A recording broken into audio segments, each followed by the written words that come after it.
So I just finished watching Chapter 1 and Chapter 2 of American Horror Story, Roanoke? Roanoke? Roanoke? I don't know what it's called.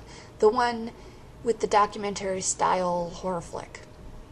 So I'm kind of glad I watched 1 and 2 because it gives me more of a basis to create a review like this.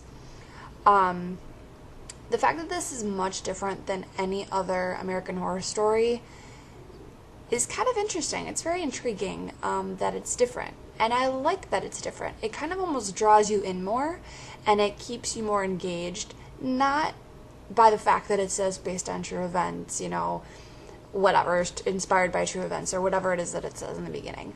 More that it's, you have the personal story, and then you have the the dramatization of it. It's interesting. I read an Entertainment Weekly article about Ryan Murphy and his thought process for this, and he wanted to share something different, and I'm kind of hooked.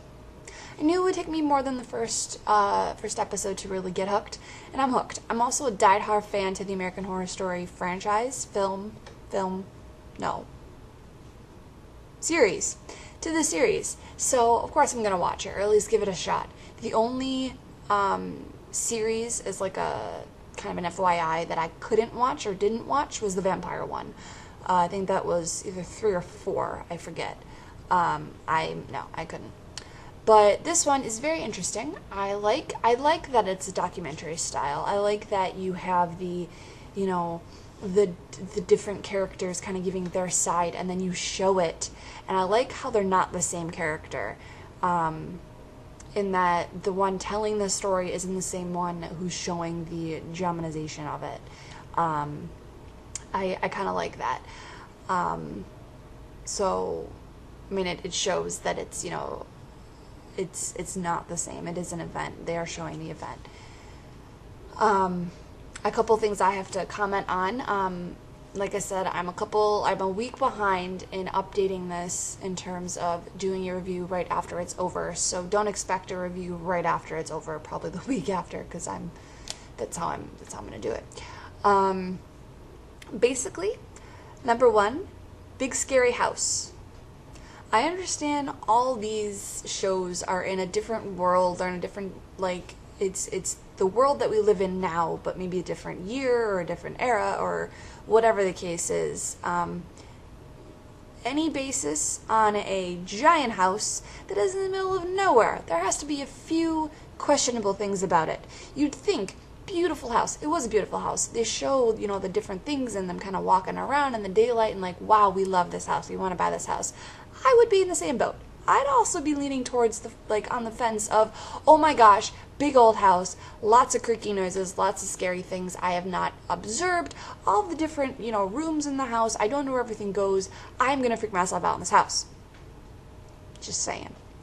Number 2, I believe it was the chapter 2 or episode 2, if you will, in that you had the 2 nurse sisters who wanted to create the word murder, and the letter R has not yet appeared. Well, we have Flora, that's an F, we have Lee, that's an L, we have Shelby, that's an S, and we have Matthew, that's an M.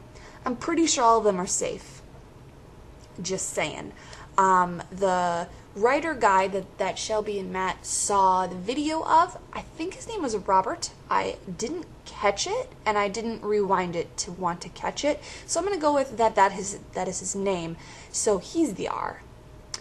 But the fact that I'm assuming he died outside of the house, the nurse sisters can't do anything about it. They can't complete this ritual, this murder-esque lifespan, I guess you want to call it. So there's that. So that's slightly encouraging. And 3, children and ghosts. Again, this goes on the same side as giant houses that freak me out but are beautiful. I think it falls within the same boat here. You find the child. Oh, who are you talking to, sweetie? Oh, my friend. Oh, your friend. Okay, tell me more. So there's that. That's no. Children, Children in horror movies, never ever a good thing. Never a good thing. They always see things that adults can't, for whatever reason. Maybe, the imagination of them or whatever. Creepy things. So that's interesting. I want to see how that plays out with, whatever. How chapter 2 kind of ended is that Flora gets kidnapped, but not really kidnapped. She's looking out of the window. She hears a noise. She looks out the window, and some guy goes like this. It looks like he went like this because it is kind of fuzzy and blurry and ghost-like. So I saw this, but the fact that she left and you knew she was going to leave, he went like this. So that's super duper. That, she disappears and Shelby and Matt and Lee are trying to find her. And of course, how much do you want to bet that the father of her, Lee's ex-husband, comes while they're all in the woods trying to find her? I don't remember what his name is, but let's hope it doesn't start with an R, so they're sort of safe. I don't know. I like that this is different. I love that it's different, actually, than all the other, dimensions, eras, times. And I also like, kind of jumping back to when I read the Entertainment Weekly article, that there's different, I don't know if Ryan Murphy said it or one of the actors said it, or maybe it was just like a side little blurb or whatever, that you can tell different pieces from all the other seasons are in it. The nurses, what is that? Is that season 1 that there were nurses, similar nurses? And then I guess the pig face was also in season 1. That I probably couldn't reference on my own. I do remember that from the article that I read. So I could try to find the article and I could stick it down below. If you don't see below, that means I couldn't find it. So I'm excited about next week. I'm excited for the season. Like I said, I've seen all the seasons except the vampire one. Vampires don't throw me, so couldn't really get into it.